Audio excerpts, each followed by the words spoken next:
അമേരിക്കയും ഇറാനും തമ്മിലുള്ള വെടിനിർത്തൽ കരാർ ഇന്ന് ഏറ്റവും വലിയ പ്രതിസന്ധി ഘട്ടങ്ങളിലൂടെയാണ് കടന്നുപോയിക്കൊണ്ടിരിക്കുന്നത്.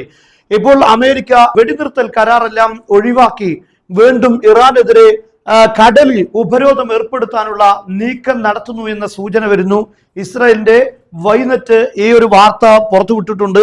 അമേരിക്കയിൽ നിന്ന് വരുന്ന ഔദ്യോഗികമായ വാർത്ത തന്നെ ഇപ്പോൾ അമേരിക്കയുടെ യുദ്ധ കപ്പലുകൾ ഇറാന്റെ കപ്പലുകൾ കടലിലൂടെ നീങ്ങുന്നത് തടയാൻ അവർക്കെതിരെ ഒരു ബ്ലോക്കേഡ് നടത്താനുള്ള പൂർണ്ണമായ സജ്ജീകരണത്തിലാണ്. അങ്ങനെ ട്രംപിന്റെ ഭാഗത്തുനിന്ന് ഒരു ഉത്തരവ് വന്നു കഴിഞ്ഞാൽ ഇറാന്റെ എല്ലാ കപ്പലുകളെയും ഉപരോധിക്കുമെന്നാണ് വാർത്ത വന്നിരിക്കുന്നത്.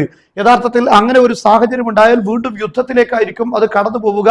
അതിന് പ്രധാനമായും അമേരിക്ക പറയുന്ന കാരണം ഹോർമുസ് കടലിടുക്കിൽ വാണിജ്യ കപ്പലുകൾക്ക് നേരെ ആക്രമണം നടത്തുന്നു, അതുകൊണ്ട് തന്നെ ഇറാനെ വീണ്ടും ഉപരോധിക്കേണ്ട സാഹചര്യത്തിലാണ് എന്നാണ് അമേരിക്ക ഇപ്പോൾ അത്തരത്തിലുള്ള ഒരു നിരീക്ഷണത്തിലേക്കാണ് എത്തിയിരിക്കുന്നത്.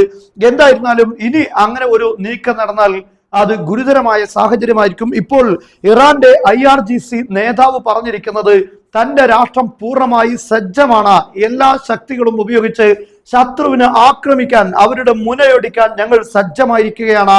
ഏത് സമയത്തെക്കാളും കൂടുതൽ സജ്ജീകരണത്തോടെയാണ് ഇപ്പോൾ ഇറാൻ ഉള്ളത് എന്നും അതുകൊണ്ട് ഏത് ശത്രുവിന്റെ ഭാഗത്ത് നിന്ന് ആക്രമണം ഉണ്ടായാലും അവരെ കൈവെട്ടാൻ സജ്ജമായി നിൽക്കുകയാണ് ഇറാൻ എന്നാണ് IRGCയുടെ തലവൻ പറഞ്ഞിരിക്കുന്നത്. വീണ്ടും പശ്ചിമേഷ്യ ഒരു കടുത്ത യുദ്ധത്തിലേക്ക് നീങ്ങുമോ എന്ന ആശങ്ക ഇപ്പോൾ പടർന്നുകൊണ്ടിരിക്കുകയാണ് മിഡിൽ ഈസ്റ്റിൽ.